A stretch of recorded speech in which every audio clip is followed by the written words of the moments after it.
IQ का yes compose your dream. Hello दोस्तों, quick S YouTube channel पर आपका स्वागत है। यूपीपीसीएस मेंस का जो पेपर है 2025 का, टाइम बहुत कम बचा है। उत्तर प्रदेश स्पेशल में याद रखिएगा पेपर 5 एंड पेपर 6 हमारे चैनल द्वारा कराया जा रहा है। तो आप लोग इसको पूरा वीडियो को अच्छे से देखिएगा। बिल्कुल टॉपिक वाइज सारे मैं क्वेश्चन करा रहा हूँ और साथ में जो है सारे क्वेश्चन माइंड मैपिंग पे होंगे, डायग्राम पे होंगे और मैपिंग पे आधारित होंगे। तो और सारे क्वेश्चन पॉइंट में बताऊंगा। तो आप आंसर जो पॉइंट में लिखते हैं और डायग्राम का इस्तेमाल करते हैं, माइंड मैपिंग का इस्तेमाल करते हैं, तो आपको नंबर ज़्यादा मिलता है। तो आप लोग थोड़ा इसको ध्यान दीजिएगा। हमें कहाँ पर कौन सा मैप बनाना है, कैसे, मैं आपको एक एक चीज़ पूरा बताऊंगा। इससे पहले का जो टॉपिक मैंने कराया है जा करके हमारे चैनल के प्लेलिस्ट पे देख सकते हैं। मैंने वहाँ पे अलग से इसका जो है एक प्लेलिस्ट में नाम से मैंने बना दिया है Uttar Pradesh special 5 and 6 paper. तो कहीं कोई डाउट हो तो आप कमेंट करके पूछेगा। इसका पीडीएफ हमारे एग्जाम वेब जो है ऐप पर आपको जाकर मिल जाएगा। आप उसको डाउनलोड कर लीजिए, जा करके वहाँ से आप पीडीएफ ले करके अपनी तैयारी कर सकते हैं। इसके अलावा कहीं कोई डाउट हो तो आप कमेंट करके पूछेगा, उस तरह आपको दिया जाएगा। हम लोग शुरू करते हैं सीधे जो है क्वेश्चन आंसर की ओर। जितना मैंने क्वेश्चन कराया था पेपर 5 में, उसी का दूसरी यूनिट आज हम लोग शुरू कर रहे हैं। और दूसरी यूनिट याद रखना, उत्तर प्रदेश में जो है प्रमुख जो है कौन कौन से हाईवे हैं, इस पे एक क्वेश्चन पूछा गया है। लिखा है आपका, क्योंकि टॉपिक में है, लिखा है उत्तर प्रदेश में विभिन्न एक्सप्रेस वे का निर्माण इसके सामाजिक आर्थिक विकास में क्या भूमिका निभा रहा है। आपको पता होगा कि उत्तर प्रदेश एक ऐसा राज्य है जहाँ सबसे ज़्यादा एक्सप्रेस वे हैं। भारत में सबसे अधिक एक्सप्रेस वे अगर कहीं पर है तो आपका है उत्तर प्रदेश। जैसे अभी गंगा एक्सप्रेस वे बन रहा है, Agra express way, Noida express way, Purvanchal express way, Bundelkhand express way, ठीक है। ऐसे बहुत सारे एक्सप्रेस वे बन रहे हैं और तैयार हो रहे हैं और लगातार वो चल भी रहे हैं। तो वो ये क्वेश्चन ही पूछा गया है कि उत्तर प्रदेश में जो एक्सप्रेस वे का निर्माण हो रहा है इससे सामाजिक और आर्थिक विकास कैसे होगा, ये क्वेश्चन पूछा गया है। समाज को क्या लाभ हो सकता है और अर्थव्यवस्था को क्या लाभ हो सकता है, उत्तर प्रदेश की अर्थव्यवस्था में इसका क्या योगदान है और भारत की अर्थव्यवस्था में भी इसका क्या योगदान देखा जा सकता है। तो ये अपने आप में बहुत महत्वपूर्ण क्वेश्चन बनेगा, ठीक है। तो इसको थोड़ा देखेंगे हम लोग। सबसे पहले बात करते हैं उत्तर का प्रारूप आप कैसे लिखेंगे। तो उत्तर का प्रारूप क्या लिखेगा, लिखा है आपका विकास में योगदान में। तो वितरण पहले बताएंगे हम। सबसे पहले हम यहाँ भूमिका लिख देंगे और भूमिका में हम ये लिखेंगे कि उत्तर प्रदेश में सबसे अधिक एक्सप्रेस वे हैं। और एक्सप्रेस वे जो है यहाँ क्यों ज़्यादा है, क्योंकि ये मैदानी इलाका है। मैदानी क्षेत्र होने की वजह से रोड, सड़क बनाना, रेलवे बनाना, ये सब आसान होता है। तो सड़क निर्माण के लिए हमारे पास एक भौगोलिक स्थिति प्रदान करता है हमारा उत्तर प्रदेश, क्योंकि गंगा यमुना के मैदान पे स्थित है।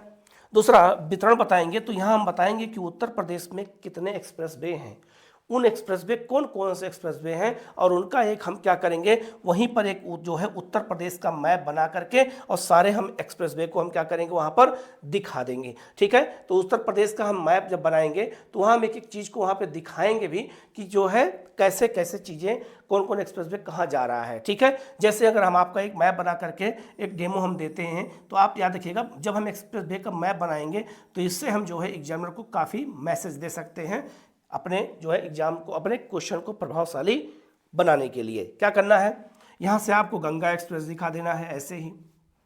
यहाँ से आपको जो लखनऊ से ये है आपका और आगरा ये है, तो आगरा से लखनऊ एक्सप्रेस वे हो गया। यहाँ से नोएडा एक्सप्रेस वे हो गया। यहाँ से बुंदेलखंड एक्सप्रेस वे हो गया।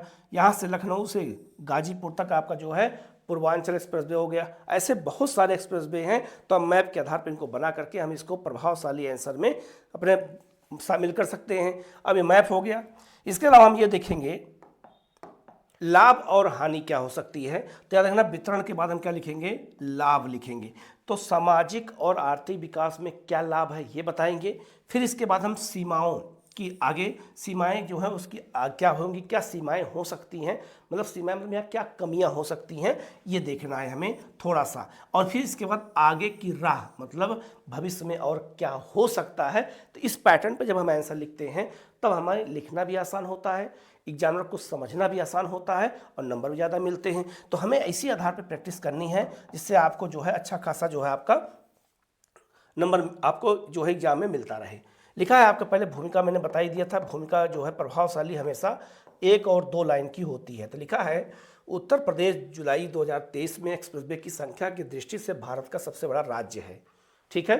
ये 2023 का आंकड़ा था, अब तो और ज़्यादा हो गया है। 23 के आंकड़े के अनुसार सरकार ने खुद बताया था कि सबसे आर्थिक समीक्षा में सबसे अधिक हमारे यहाँ एक्सप्रेस वे है। इससे उत्तर प्रदेश जैसे बृहद राज्य में, बड़े राज्य में परिवहन की समस्या का समाधान खोजने की कोशिश की गई है। जनसंख्या ज़्यादा है, यहाँ पर क्षेत्र ज़्यादा है, तो जाहिर सी बात है कि एक्सप्रेस वे पर लोड भी ज़्यादा होगा। ठीक है, अब लिखा है सामाजिक और आर्थिक विकास में क्या भूमिका है।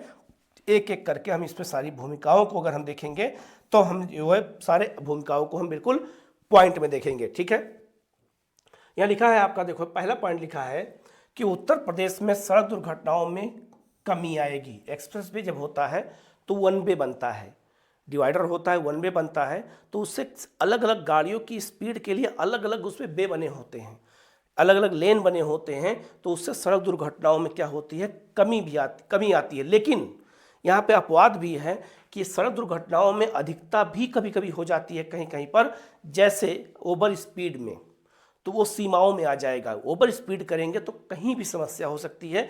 आप अपने गली के जो है, आपके घर की जो गली है उसमें भी आपको जो है एक्सीडेंट हो सकता है स्पीड के मामले में। तो स्पीड, ओवर स्पीड की वजह से ही चाहे दुर्घटनाएं होती हों, लेकिन वैसे सरकार का लक्ष्य है कि दुर्घटनाएं कम होती हैं, होती भी है कम है।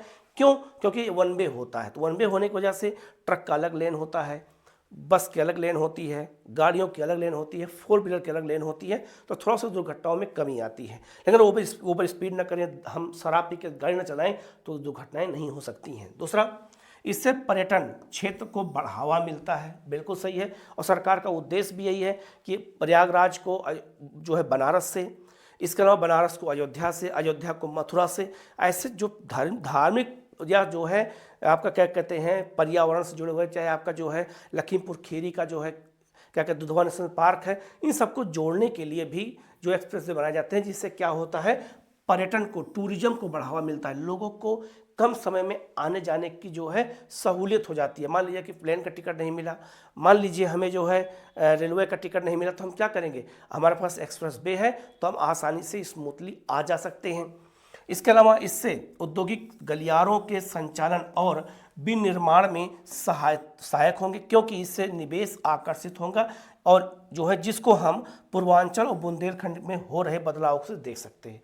अगर एक्सप्रेसवे बना होता है तो कंपनियां औद्योगिक विकास के लिए आती हैं, निवेश करने के लिए आती है, नए नए उद्योग लगाने के लिए आती है, क्योंकि परिवहन आवागमन की सुविधा आसान हो जाती है। इसीलिए जो है क्या होता है, जो है इससे क्या होता है आर्थिक और सामाजिक विकास दोनों होता है, लोगों को रोजगार मिलता है स्थानीय स्तर पे भी और जो है आपका पूरे राज्य के स्तर पे भी। ठीक है, इसके अलावा कृषि और औद्योगिक संबंध में वृद्धि होती है। औद्योगिक कृषि को भी इससे लाभ होता है। एक्सप्रेस वे रहेगा तो उससे क्या होगा कि जो है किसान अपने अनाज या गन्ना उत्पादन अगर करते हैं तो गन्ने को भी आसानी से वो मिल तक पहुंचा सकते हैं, रेशम को पहुंचा सकते हैं, ये सब काम कर सकते हैं। जूट, आपका जो जूट मिल है, इसके अलावा जो आपका जो राइस मिल है, इन किसानों को लाभ मिलता है। और बहुत सारे जो उद्योग होते हैं वो कृषि से जुड़े होते हैं, तो उससे जो है इन दोनों में क्या होगी, दोनों में वृद्धि होगी। ये बहुत महत्वपूर्ण फायदा है। इसके बाद आगे बढ़ते हैं, अगला है परिवहन में तीव्रता आती है। परिवहन में तीव्रता और ईंधन बचत में सहायक होगा। ठीक है, परिवहन तीव्र हो जाता है क्योंकि वन वे होता है, अलग अलग जो है गाड़ियां एक तरफ, दूसरी गाड़ियां एक तरफ चलती हैं, वन वे होता है तो स्पीड भी बढ़ जाती है। ठीक है, लेकिन बहुत ओवर स्पीड बढ़ाओगे तो जो है क्या हो जाएगा, आपका नुकसान हो जाएगा। राज्य के अंदर शहरों की संबद्धता से अंतर राज्य जनपदीय व्यापार में बढ़ावा मिलता है। मान लीजिए एक एक्सप्रेस वे लखनऊ और बनारस के, मान लीजिए लखनऊ और कानपुर के बीच में है, तो आवागमन में जब सुविधा होती है तो व्यापार और तेज बढ़ता है। तो अंतर जनपदीय व्यापार में क्या होता है, बढ़ावा मिलता है। हम सीधे कानपुर तक कोई सामान भेज सकते हैं, लखनऊ से कानपुर से हम कोई सामान लखनऊ तीव्र गति से ला सकते हैं। एक एग्जाम्पल मैंने दिया है। क्षेत्र विशेष की मांग आपूर्ति संतुलन बनाए रखेगा। उदाहरण का देखा जाए तो बागवानी और डेयरी उद्योग। आज एक्सप्रेस वे बनने की वजह से डेयरी उद्योग को बहुत फायदा हुआ है, क्योंकि दूध ऐसा चीज़ है वो खराब होने वाली चीज़ है, तो अगर उसको हम जल्दी नहीं पहुंचाएंगे तो गड़बड़ हो जाएगा। आजकल देखा होगा गांव में भी पैकेट वाला दूध मिलने लगा है। क्यों? क्योंकि सड़कें अच्छी बन गई हैं, परिवहन सुविधा अच्छी होने की वजह से वितरण बहुत अच्छे से हो रहा है, और डिस्ट्रीब्यूट जब अच्छा होगा तो गांव तक, अलग अलग जो है दूर दराज इलाकों तक भी चीज़ें आसानी से पहुंच सकती है। तो जितनी हम चीज़ों को सोच सकते हैं इन सब चीज़ों में, उतना ज़्यादा हमारा आंसर क्या होगा, अट्रैक्टिव बनेगा। इसके अलावा वो जो है वहीं इन सभी उपयोगिताओं से बढ़ करके उत्तर प्रदेश में रोजगार बढ़ोतरी होगी, क्योंकि इससे इलेक्ट्रॉनिक विनिर्माण नीति और सूक्ष्म औद्योगिक गलियारों इस जो है इस संदर्भ में बेहतर परिणाम हो सकते हैं। बहुत सारे औद्योगिक गलियारे बनाए जा रहे हैं जिनको हम इस तरह से जोड़ते हैं तो उत्तर प्रदेश के लोगों को रोजगार मिलता है, चाहे वो जनपद के स्तर पे हो, चाहे वो राज्य के स्तर पे हो। ठीक है, तो ये जो है एक तरह से जो रोजगार को पैदा करने का भी एक साधन है। इसके अलावा सरकार की एक योजना है, एक जिला एक उत्पाद योजना। मान लीजिए कि हमारे जैसे अयोध्या में गुड़ उद्योग बहुत फेमस है, ठीक है, किसी क्षेत्र में जो है देखा होगा कांच उद्योग बहुत फेमस है, किसी क्षेत्र में देखा होगा जो है चूड़ी उद्योग बहुत फेमस है, तो उसको वितरित करने में बड़ी आसानी होती है, बहुत लाभ होता है। तो वही लिखा हुआ है कि एक जिला एक उत्पाद को प्रोत्साहन मिलता है, सामान जितना तेजी से डिस्ट्रीब्यूट होगा उतनी तेजी से उपलब्ध होगा बाजारों में, और बाजार में जो उपलब्ध होगा तो लोग उसको खरीदेंगे, तो मांग बढ़ेगी तो उत्पादन और बढ़ेगा, तो ये अर्थव्यवस्था क्या होगी और रन करने लगती है। यही हमारा आर्थिक और सामाजिक विकास है। सीमाएं क्या हैं, तो एक्सप्रेस वे से संबंधित कार्य समय पर पूर्ण नहीं हो पाते हैं। बहुत सारे जैसे क्यों नहीं पूर्ण हो पाते हैं, तो भूमि अधिग्रहण बहुत एक समस्या है। किसान अपनी जमीन देना नहीं चाहते हैं, मान लीजिए छोटे किसान हैं वो नहीं देना चाहते हैं, तो भूमि अधिग्रहण एक बड़ी समस्या बनती है। जैसे गंगा एक्सप्रेस वे के संदर्भ में देखा जा सकता है, इसीलिए वो डिले होता जा रहा है। कोई भी एक्सप्रेस वे का डिले होता है तो सबसे बड़ा कारण होता है भूमि अधिग्रहण सही समय पर न हो पाना। ठीक है, औद्योगिक गलियारों के आसपास कुशल मानव पूंजी का अभाव भी एक समस्या देखा जाता है। जैसे आपको औद्योगिक गलियारा बनाया गया है, जैसे मान लिया देखा होगा रक्षा गलियारा बन रहा है बुंदेलखंड में, तो उन सब क्षेत्रों में जो है कुशल श्रमिक नहीं मिल पाते हैं, स्किल डेवलपमेंट के लोग नहीं मिल पाते हैं, तो एक बड़ी समस्या है। इस पर भी सरकार को फोकस करने की फोकस जो है सरकार को करने की ज़रूरत है, हम लोगों को भी उस पर ध्यान देने की ज़रूरत है। इसके अलावा बुंदेलखंड जो आपका उत्तर प्रदेश का बुंदेलखंड है, बुंदेलखंड की बेहतर कानून व्यवस्था निवेश के लिए अनुकूल नहीं है। तो जो बुंदेलखंड की जो है आपकी जो शासन व्यवस्था वहाँ की है, वहाँ जो है भी क्या है, अनुकूल नहीं है निवेश के लिए। कोई भी जब पैसा निवेश करता है तो सबसे पहले वो सुरक्षा देखता है। जैसे आप लोग कहीं घूमने जाते हैं, सबसे पहले यही सोचते हैं कि क्या हम सुरक्षित घर पे वापस आ पाएंगे। सुरक्षा सबसे बड़ा मैटर होता है। हम कहीं घर खरीदने भी जाते हैं तो सबसे पहले यही देखते हैं कि पूछते हैं एक दूसरों से कि आसपास का माहौल कैसा है, कैसे लोग रहते हैं। तो सुरक्षा सबसे बड़ा मैटर होता है, चाहे वो निवेश के संदर्भ में हो, चाहे हमारे टूरिज्म के संबंध में हो, हम कहीं निवास करते हैं उसके संबंध में हो। इसीलिए जो है ये बात हमें याद रखनी है। ठीक है, एक्सप्रेस वे उपजाऊ कृषि जो है भूमि का उपयोग कर औद्योगिक गलियारों में परिवर्तित कर दिए जा रहे हैं। मतलब ये हुआ कि एक्सप्रेस वे तो बनाना जरूरी है, लेकिन इससे क्या हो रहा है, हमारे कृषि क्षेत्र कम होते जा रहे हैं। ठीक है, ये एक बड़ी समस्या जो है देखने को मिल रही है। अगला पॉइंट क्या कहता है, एक्सप्रेस वे को रखरखाव संबंधी खराब व्यवस्था और मेडिकल सुविधाओं का समयबद्ध उपयोग न होना। जैसे बुंदेलखंड एक्सप्रेस वे, तो होता क्या है कि जो एक्सप्रेस वे बनाए जाते हैं वहाँ पर मेडिकल सुविधाएं भी होती हैं, पुलिस प्रशासन को भी लगाया जाता है, क्योंकि जो एक्सप्रेस वे होता है वहाँ पर दुर्घटना अगर हो जाए तो तुरंत उपचार के लिए मेडिकल की सुविधा होनी चाहिए हर 5 किलोमीटर, हर 10 किलोमीटर पर, तो वो अभी नहीं हो पा रही है। उसको भी थोड़ा हमें उस पर गौर करने की ज़रूरत है। एम्बुलेंस की सुविधाएं अभी वहाँ पर नहीं पहुँच पा रही हैं तीव्र गति से, तो ये एक समस्या ये देखने को मिलती है। बहुत सारे ऐसे जो है एक्सीडेंट होते हैं जिसमें किसी को बचाया जा सकता है सही उपचार के द्वारा, लेकिन उपचार ना मिलने की वजह से जो है ये समस्या देखने को मिलती है। आगे की राह क्या है, तो आगे क्या भविष्य हो सकता है, तो याद रखना इन्वेस्ट यूपी को अवधारणा को साकार करना ये सरकार का उद्देश्य है। उद्योगों के लिए आवश्यक हो निश्चित मात्रा में स्थानीय लोगों को रोजगार दे। महिलाओं के लिए आवश्यक भागीदारी का प्रावधान किया जाए, महिलाओं को उसमें भी रोजगार दिया जाए। निष्कर्ष अगर कहा जाए तो उत्तर प्रदेश में विभिन्न एक्सप्रेस वे के निर्माण से न केवल औद्योगिक गतिविधियां बढ़ेंगी बल्कि रोजगार के विभिन्न अवसर पैदा होंगे, जिससे लोगों की सामाजिक और आर्थिक स्थिति को दूर किया जा सकता है। तो ये अपने आप में बहुत महत्वपूर्ण क्वेश्चन था। आपके जो है यूपी स्पेशल 5 में ये क्वेश्चन आ सकता है, तो आप लोग इसको अच्छे से देख लेना, क्योंकि जो है यहाँ से क्वेश्चन टफ आते हैं। और जब तक हम ऐसे पॉइंट में क्वेश्चन के बारे में नहीं सोचेंगे, नहीं लिखेंगे, तो हमारे आंसर प्रभावशाली नहीं बन पाएंगे। ठीक है, अगले क्वेश्चन की ओर हम लोग चलते हैं। अगला क्वेश्चन आपका है, परिवार कल्याण कार्ड योजना को उत्तर प्रदेश सरकार द्वारा प्रारंभ किया गया है, इसके उद्देश्यों को बताइए। जब हमारे सरकार उत्तर प्रदेश गवर्नमेंट द्वारा कोई योजना शुरू की जाती है तो उसके क्या उद्देश्य हो सकते हैं, क्या उसके लाभ हो सकते हैं, क्या हानियां हो सकती हैं, ये हमें लिखना होता है। लेकिन एक बात यहाँ ध्यान दीजिएगा, उद्देश्य को हमें बहुत सावधानी पूर्वक लिखना होता है। जो योजनाओं में उद्देश्य है उसी को पॉइंट टू पॉइंट लिखना होता है। क्यों? क्योंकि उसके प्रावधान होते हैं।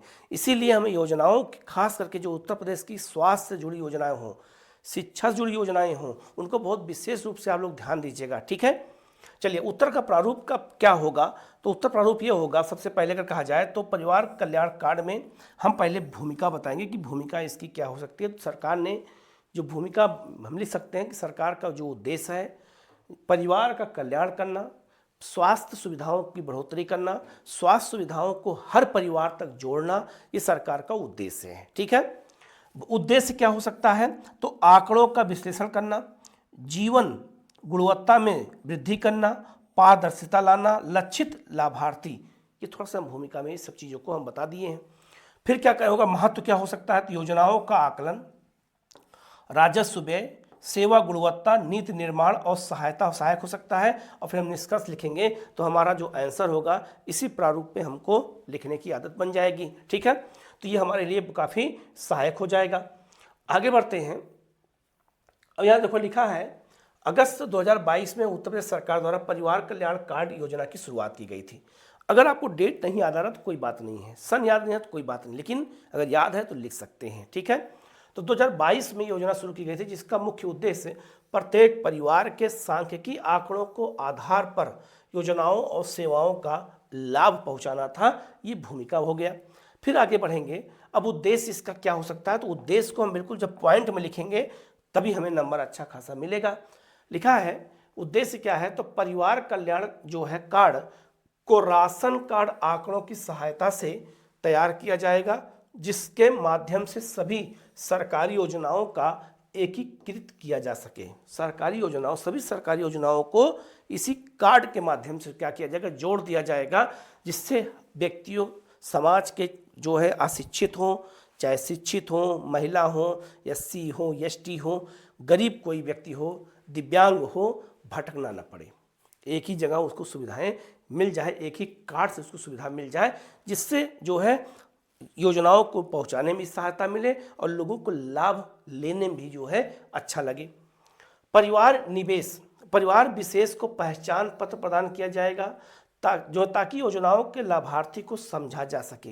अर्थात ये कि योजना का लाभ किसको मिल रहा है, किसको नहीं मिल रहा है। दूसरा, जो सचमुच लाभार्थी है क्या उसी को लाभ मिल रहा है या फर्जी किसी को मिल रहा है, इस पे गौर करना है। ठीक है, इसके अलावा और आगे बढ़ा जाए तो लिखा है अगला पॉइंट, तीसरा पॉइंट क्या है कि इस कार्ड में मुख्यतः रोजगार, स्वास्थ्य, शिक्षा आदि का रियल टाइम जो है डेटा उपस्थित रहेगा।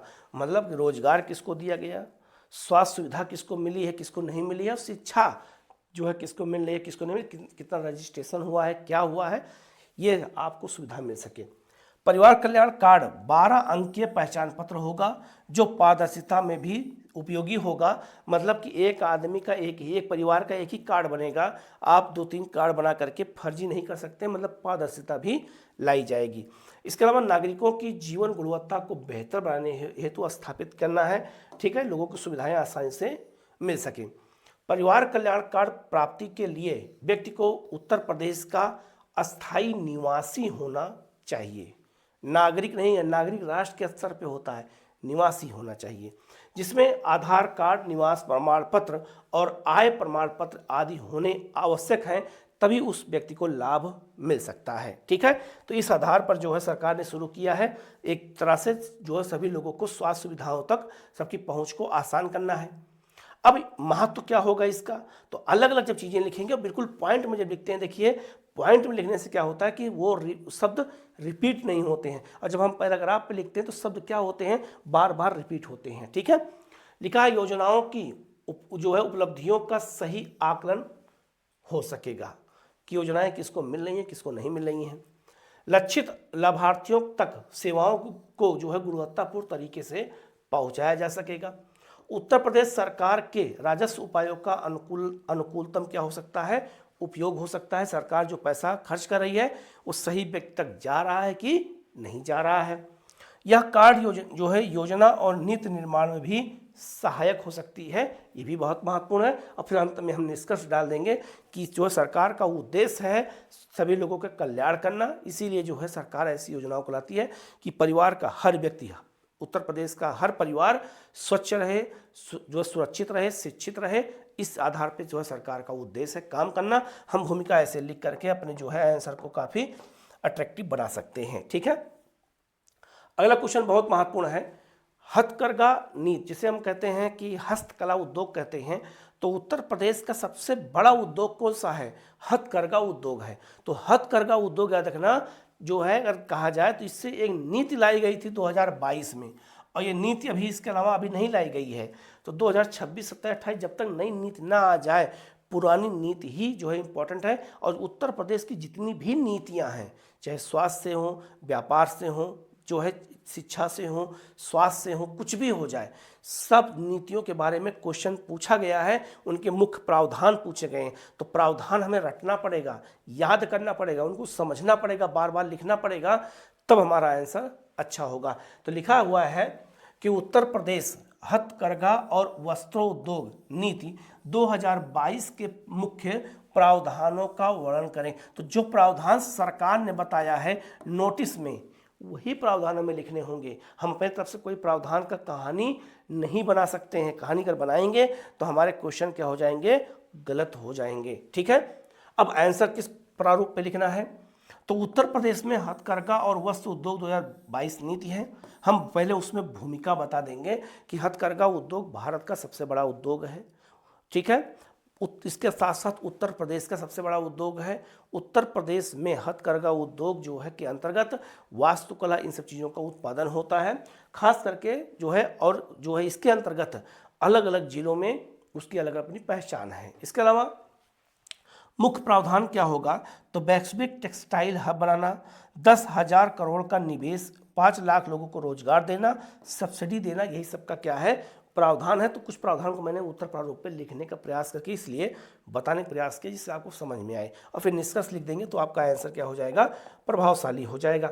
ठीक है, अब आगे बढ़ते हैं। यहाँ लिखा है उत्तर प्रदेश में कृषि के बाद सर्वाधिक रोजगार उपलब्ध कराने वाला उद्योग हथकरघा उद्योग है। मैंने आपसे बताया भी था, ठीक है, कि उत्तर प्रदेश में सबसे महत्वपूर्ण उद्योग अगर कोई है तो हथकरघा उद्योग है, क्योंकि कृषि उद्योग में नहीं आता है, ये बात याद रखिएगा। तो लिखा है कि कृषि के बाद अगर कोई रोजगार उपलब्ध कराने वाला उद्योग है तो हथकरघा उद्योग है। आर्थिक समीक्षा 2022-23 के अनुसार प्रदेश में याद रखना 1,90,000 हथकरघा बुनकर और 80,000 के लगभग जो है हथकरघा मौजूद हैं। ठीक है, इनकी संख्या अब आगे और बढ़ जाएगी। अब यहाँ हम क्या कर सकते हैं कि हम 2025-26 का डाटा दे सकते हैं, यहाँ पर ये हम कर सकते हैं। ठीक है, आगे बढ़ते हैं। अब इसमें हम क्या करेंगे, तो प्रदेश में मऊ, मुरादाबाद, गोरखपुर, टांडा, मेरठ, वाराणसी, जालौन हथकरघा उद्योग के प्रमुख केंद्र हैं। तो हम केंद्रों का क्या कर सकते हैं, एक उत्तर प्रदेश का फट से एक मैप बना देंगे ऐसे ही, और मैप बना करके हम उन सब चीज़ों को हम क्या करेंगे, ऐसे दिखा देंगे। जैसे मऊ कहाँ पर है, यहाँ पर, वाराणसी यहाँ पर है, मेरठ यहाँ पर है, गोरखपुर यहाँ पर है, टांडा यहाँ पर है, ठीक है, मुरादाबाद यहाँ पर है। ऐसे हम क्षेत्रों को दिखा देंगे जो उत्तर प्रदेश के प्रमुख हथकरघा उद्योग के प्रमुख केंद्र हैं। अब आप समझ सकते हैं कितना इंपॉर्टेंट जो है ये जो क्वेश्चन है, कितना इंपॉर्टेंट आप तरीके से आंसर इसको प्रभावशाली तरीके से लिख रहे हैं। फिर क्या कर सकते हैं, अब आते हैं मुख्य प्रावधान की ओर। तो लिखा है उत्तर प्रदेश को वैश्विक टेक्सटाइल हब के रूप में स्थापित करना है। तो विश्व स्तर पर उत्तर प्रदेश को क्या बनाना है, टेक्सटाइल हब बनाना है, कपड़े उद्योग के संदर्भ में। टेक्सटाइल मतलब होता है कपड़ा उद्योग होता है, ठीक है। दूसरा, टेक्सटाइल और परिधान वस्त्र उद्योग क्षेत्र में 10,000 करोड़ जो है निवेश आकर्षित करना है। विदेशी और राष्ट्रीय स्तर पे कोई भी जो है निवेश कर सकता है उत्तर प्रदेश में। तो याद रखना उस क्या करना है, निवेश को, इन्वेस्टमेंट को क्या करना है, आकर्षित करना है। फिर इसके बाद 5 लाख रोजगार के अवसर सृजित करने हैं। यहाँ 5 लाख नौकरी नहीं लिखी है, ये बात याद रखना। सरकार बेवकूफ़ नहीं है, सरकार बहुत चालाकी से काम करती है, प्रावधान बनाती है। तो 5 लाख रोजगार की बात हो रही, नौकरी की बात नहीं होती। लोग कहते हैं 5 लाख नौकरी की बात किए थे, नौकरी की बात नहीं होती, रोजगार की बात होती है। और रोजगार प्रत्यक्ष और अप्रत्यक्ष दोनों जोड़ के किया जाता है, ठीक है। ये सब प्रावधान पे याद रखिएगा, कहीं आप भावनाओं में बह के 5 लाख नौकरी मत लिख दीजिएगा आंसर में। वस्त्र और परिधान से जुड़ी औद्योगिक जो है इकाइयाँ स्थापित करने वाले उद्यमियों को सरकार द्वारा 40% तक पूंजी अनुदान उपलब्ध कराया जाएगा, अर्थात उन्हें सब्सिडी दी जाएगी, ठीक है। इसके बाद पूंजी अनुदान की कमी अगर मान लो सीमा कर कहा जाती है, सीमा जो है कहा जाए तो पूर्वांचल बुंदेलखंड जिलों में निवेश में 40% तक होगी। मतलब कि बुंदेलखंड और पूर्वांचल ये आपका उत्तर प्रदेश का सबसे पिछड़ा क्षेत्र है, तो वहाँ पर 40% तक सब्सिडी दी जा सकती है। विशेष रूप से वहाँ के लोगों को ये प्रावधान मतलब ये सुविधा दी गई है, ठीक है। इसके अलावा अगर बात करते हैं गौतम बुद्ध नगर, जिसे हम नोएडा कहते हैं, ठीक है। नोएडा एक गौतम बुद्ध का एक औद्योगिक क्षेत्र है। तो गौतम बुद्ध नगर के लिए यह अधिकतम सीमा 25% निर्धारित है, क्योंकि उत्तर प्रदेश का गौतम बुद्ध नगर और आपका जो है गाजियाबाद हथकरघा उद्योग के लिए बहुत फेमस है, ठीक है। मध्यांचल जो आपका अवध का क्षेत्र है और पश्चिमांचल जो आपका पश्चिमी उत्तर प्रदेश में 35% तक अनुदान प्रदान करना जाएगा। तो अलग अलग एरिया के लिए अलग अलग परसेंटेज है, इस बात को याद रखना, ठीक है। आप अपने प्रावधान में इसको डालना पड़ेगा। सरकारी संस्थाओं में भूमि खरीदने पर 50% भूमि के मूल्य और 10% छूट उपलब्ध कराई जाएगी। ये सब काम किया जाएगा। तो मुख्य प्रावधान हमने जो था मैंने वही लिख दिया इसमें। अभी में हमें कुछ नहीं लिखना है, बस निष्कर्ष लगा देना है, बस आपका जो है आंसर क्या हो जाएगा, प्रभावशाली हो जाएगा। तो लिखा है 2037 और 27 तक $1 ट्रिलियन की अर्थव्यवस्था के लक्ष्य को पाने में हथकरघा उद्योग बहुत महत्वपूर्ण योगदान दे सकता है, ठीक है। तो ये हमारा आंसर क्या हो जाएगा, पूरा हो जाएगा, ठीक है। आगे बढ़ते हैं हम लोग। अगला जो क्वेश्चन है आपका है उत्तर प्रदेश स्पेशल का। उत्तर प्रदेश में लोक वित्त की चर्चा करते हुए इसके महत्व बताइए। तो लोक वित्त क्या होता है ये हमें बताना पड़ेगा भूमिका में, कि लोक वित्त का मतलब क्या होता है। तो पहले बताएंगे हम प्रारूप क्या होगा, भूमिका बताएंगे, फिर महत्व। तो महत्व क्या है आपका लोक वित्त का, आर्थिक वृद्धि करना, मूल स्थिरता लाना, रोजगार सृजन करना, क्षेत्रीय असंतुलन दूर करना, गरीबी उन्मूलन करना, ये सब क्या है लोक वित्त के उद्देश्य हैं। और फिर निष्कर्ष लिख देंगे तो हमारा आंसर क्या हो जाएगा, पूरा हो जाएगा। अब हमें इसके एक एक प्रावधान को, महत्व को पॉइंट में लिखना है। तो कैसे लिखना है, पहले भूमिका बताएंगे। तो हम पहले कह सकते हैं कि लोक वित्त होता क्या है। जब कोई चीज़ पूछा जाए तो पहले उसका मतलब बताइए उनको कि इसका मतलब होता क्या है। तो लिखा है आपका लोक वित्त अर्थव्यवस्था का पद क्षेत्र है जो सरकार को जो है आप एक आय और व्यय के विषय में अध्ययन कर सकते हैं। सरकार और के आय और व्यय के संदर्भ में लोक वित्त के माध्यम से सरकार शासन, प्रशासन और अर्थव्यवस्था का जो है क्या करती है, विनिमय करती है। इसके बाद कह सकते हैं कि जो लोक वित्त होता है उसमें आय, व्यय और करारोपण हम तीनों को उसमें शामिल करते हैं, ठीक है। आगे बढ़ते हैं। लिखा है कि लोक वित्त का महत्व लिखा है तो आर्थिक वृद्धि को गति प्रदान करना। पहला पॉइंट क्या है, लोक वित्त का महत्व में पहला पॉइंट है आपका कि आर्थिक वृद्धि को गति प्रदान करना, अर्थात सरकार राजकोषीय नीति के माध्यम से अर्थव्यवस्था में बचत और निवेश को बढ़ाने का प्रयास करती है, ठीक है। दूसरा मूल स्थिरता सरकार लाने का प्रयास करती है। क्या करती है सरकार, अपने गैर विकासात्मक व्यय को कम करके अर्थव्यवस्था में मुद्रास्फीति को क्या करती है, कंट्रोल करती है। इन्फ्लेशन को कंट्रोल करने का एक ये भी साधन है कि सरकार अन्य विकासात्मक जो व्यय होते हैं उसको कम करें। विकासात्मक व्यय कर सकते हैं लेकिन गैर विकासात्मक व्यय ना करें, फिजूल खर्ची ना करें, जिससे क्या होता है सब जो है महंगाई थोड़ा कंट्रोल होती है, मूल्य स्थिरता आती है।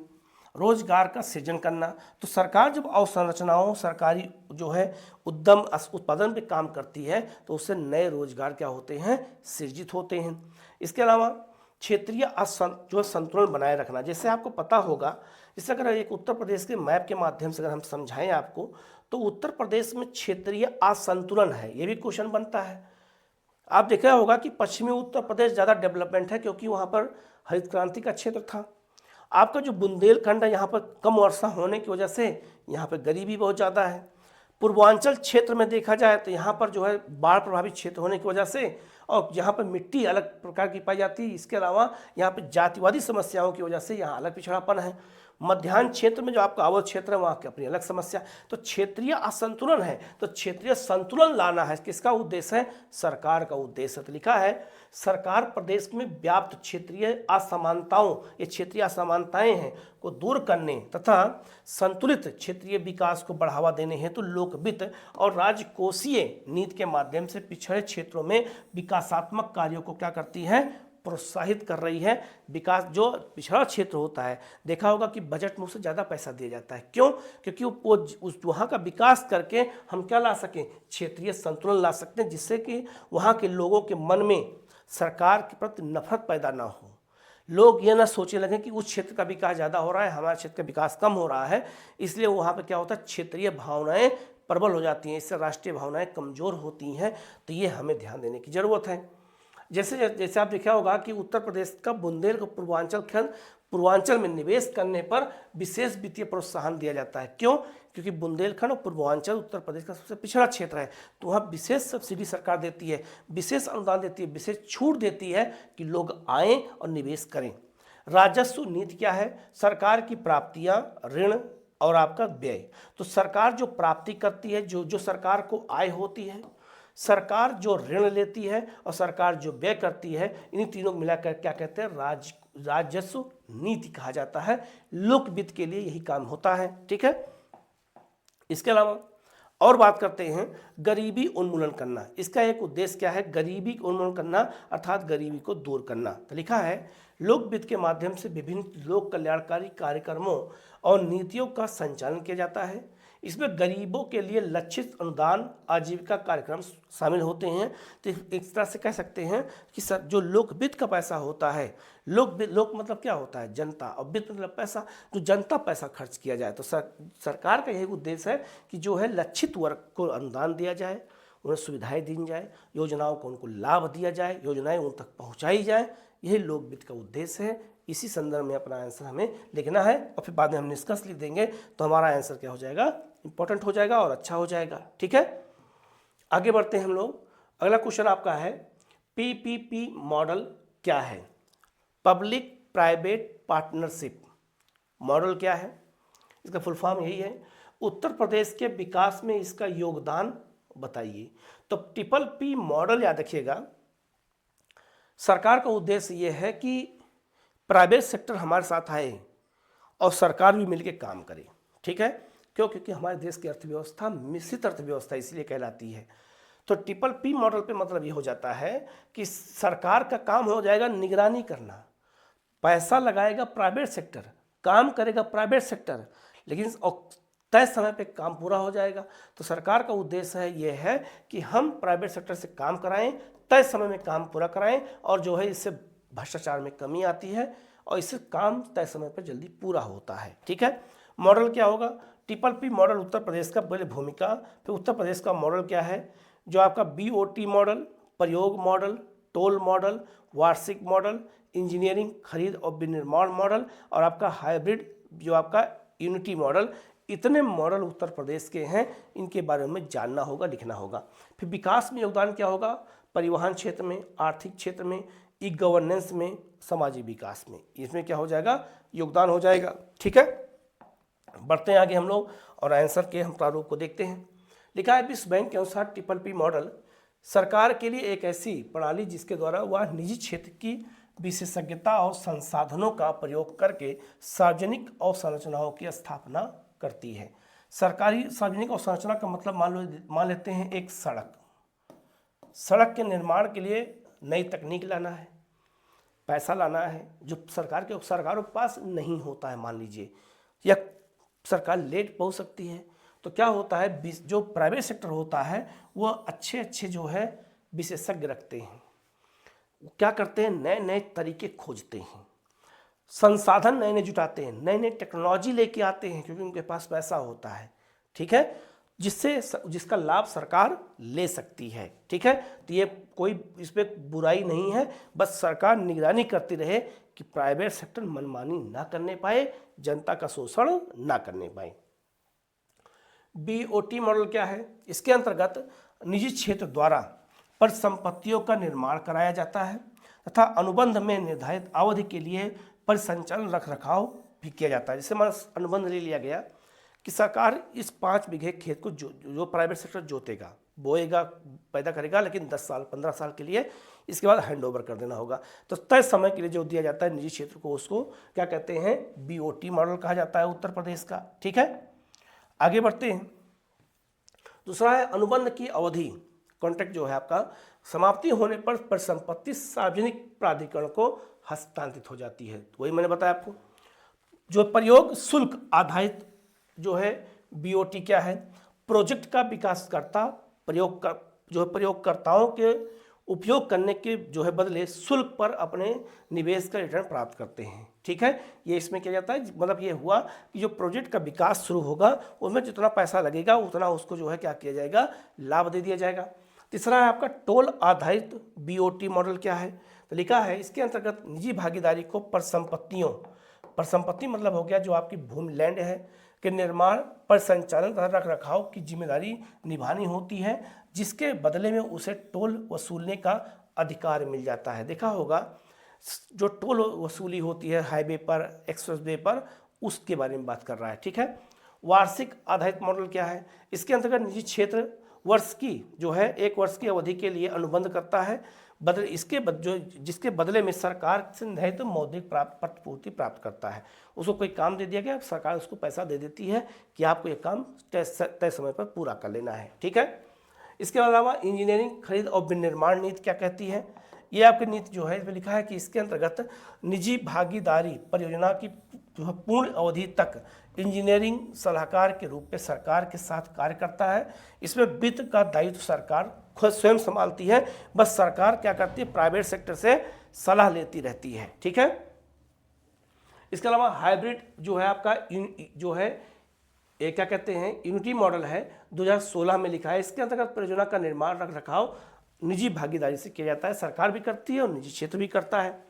इसके अलावा सरकार द्वारा आपका जो है यूनिटी भुगतान संबंधी पक्ष को किया जाता है और टोल संग्रह जिसकी की जिम्मेदारी सार्वजनिक प्राधिकरण के पास रहती है। ठीक है, इसके अलावा उत्तर प्रदेश के विकास में योगदान क्या है, तो परिवहन के क्षेत्र में योगदान है। एक्सप्रेस वे के निर्माण में बुंदेलखंड जितने भी एक्सप्रेस बन रहे हैं सब प्राइवेट सेक्टर बना रहा है, तय समय पे बना देते हैं। आर्थिक गतिविधि क्या है, बेहतर कनेक्टिविटी से होती है, याद रखना, बेहतर कनेक्टिविटी से आर्थिक गतिविधियां बढ़ती हैं। जब रोड बनते हैं, सड़क बनते हैं तो आर्थिक गतिविधियां क्या हो जाती है, बढ़ जाती हैं। प्रदेश में मेडिकल कॉलेजों की तर्ज पर 50 बेड और जो है 200 बेड के अस्पताल भी इसी मॉडल पर खोले जाएंगे। ठीक है, तो अपने आप में ये भी बहुत महत्वपूर्ण हो गया। ठीक है, इसके अलावा स्थानीय उत्पादों की बाजार तक पहुंच हो जाएगी। बहुत सारे गाँव में, बहुत सारे कस्बों में स्थानीय उत्पादन होते हैं, तो उससे क्या होगा, बड़े बाजार तक वो आसानी से पहुंच सकते हैं। ई गवर्नेंस को बढ़ावा मिल सकता है, सरकार और जनता के बीच में विश्वास बढ़ सकता है। जन सेवा केंद्रों के माध्यम से हो सकता है, देखा होगा आपके ज़िले में, आपके मोहल्ले में और आपके जो कस्बों में जन सेवा केंद्र इसीलिए खोले गए हैं कि आप जाकर के सरकारी योजनाओं का लाभ ले सकें, अपने कागज बनवा सकें। पीपीपी आधारित एक्सप्रेस वे पर ऑनलाइन टोल का कलेक्शन होता है। ठीक है, ये भी अब सुविधा सरकार धीरे धीरे करने लगी है। ठीक है, सामाजिक विकास क्या होगा, शिक्षा स्वास्थ्य के क्षेत्र में बेहतर सुविधाएं मिल सकती हैं। दूरगामी क्षेत्रों में, दूर दराज के जो क्षेत्र होते हैं में बुनियादी सुविधाओं की जो उपलब्धता, जैसे सड़क, परिवहन, पेयजल की सुविधा हो सकती है, जहाँ सरकार नहीं पहुँच सकती है, प्राइवेट सेक्टर वहाँ पहुँच काम कर देता है क्योंकि उसको लाभ लेना होता है। निष्कर्ष क्या कर सकते हैं, PPP मॉडल संसाधनों के इष्टतम उपयोग में योगदान देता है। इससे न केवल आर्थिक समृद्धि होती है बल्कि यह आर्थिक विकास में भी महत्वपूर्ण योगदान देता है। अब ये आपने आंसर लिख दिया तो आपका जो है क्या होगा, निष्कर्ष के साथ आपका आंसर पूरा हो जाएगा। तो इन मॉडल को आपको याद करना पड़ेगा, उदाहरण के साथ उनको आपको लिखना पड़ेगा, क्योंकि तभी आपको नंबर मिलता है, नहीं तो नंबर नहीं मिलेगा। ठीक है, अगला क्वेश्चन आपका है, उत्तर प्रदेश में औद्योगिक विकास का स्वरूप समझाइए। मतलब उत्तर प्रदेश में औद्योगिक विकास का स्वरूप क्या है और जो है इसके लिए सरकार क्या प्रयास कर रही है, सरकार का प्रयास क्या है ये बताना है। तो लिखा है भूमिका, विकास, और फिर हम क्या कर सकते हैं, सरकार के क्या प्रयास हैं। हम सरकार के प्रयास भी लिख सकते हैं, जो सरकार कौन कौन सी योजना चला रही है, और फिर निष्कर्ष से आप आंसर पूरा कर सकते हैं। ठीक है, तो लिखा है, आप देख सकते हैं, पहले भूमिका देखिए। लिखा है उत्तर प्रदेश एक कृषि प्रधान राज्य है जिसमें औद्योगिक क्षेत्र का भी महत्वपूर्ण स्थान है। उद्योग राज्य की अर्थव्यवस्था में लगभग 20% का योगदान दे रहे हैं और लगभग 8% लोगों को इस क्षेत्र में रोजगार प्राप्त हो रहा है। तो ये अपने आप में बहुत महत्वपूर्ण है। तो जो कृषि क्षेत्र है आपका उद्योग से जुड़ा हुआ है। ठीक है, लिखा है प्रमुख उद्योगों का विकास। तो उत्तर प्रदेश में कौन कौन से उद्योग हैं, उनके विकास को दिखाया गया है। तो सबसे पहले अगर हम बात करते हैं चीनी उद्योग, तो उत्तर प्रदेश का सबसे बड़ा उद्योग कौन सा है? चीनी उद्योग। तो उत्तर प्रदेश में प्रथम चीनी मिल 1903 में देवरिया में स्थापित थी। वर्तमान में लगभग 125 चीनी मिलें हैं।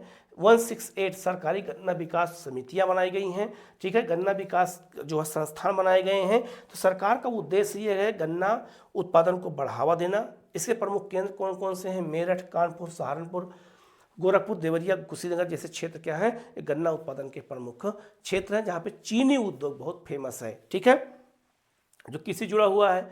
ये आपका स्वरूप है। दूसरा है रेशमी उद्योग। रेशम जो उद्योग है आपका, इसका प्रमुख केंद्र कौन कौन सा है? तो इसका प्रमुख केंद्र आपका है बनारस है। ठीक है, तो ये बता सकते हैं।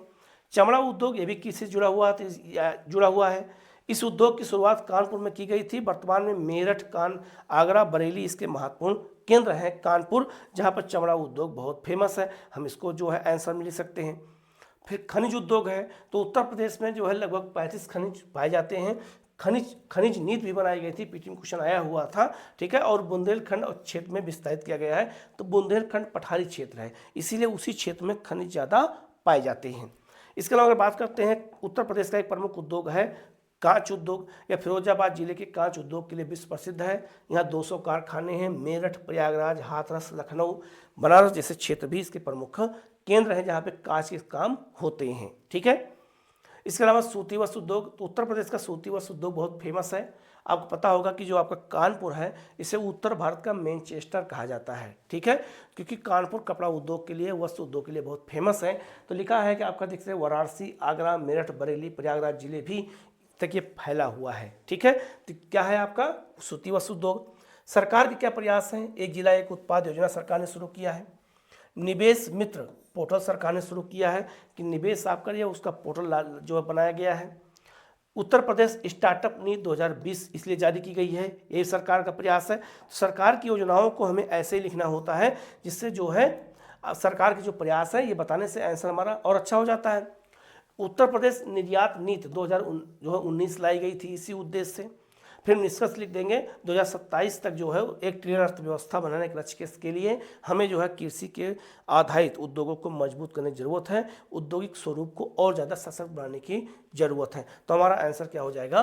पूरा हो जाएगा। तो इसी तरह की वीडियो हम लगातार लाते रहेंगे, सारे टॉपिक के क्वेश्चन हम कराते रहेंगे। आप लोग चैनल को सब्सक्राइब कर लीजिएगा, बेल आइकन को प्रेस कर लीजिएगा, जिससे आपको इस तरह क्लास लगातार मिलती रहे। Okay, thank you.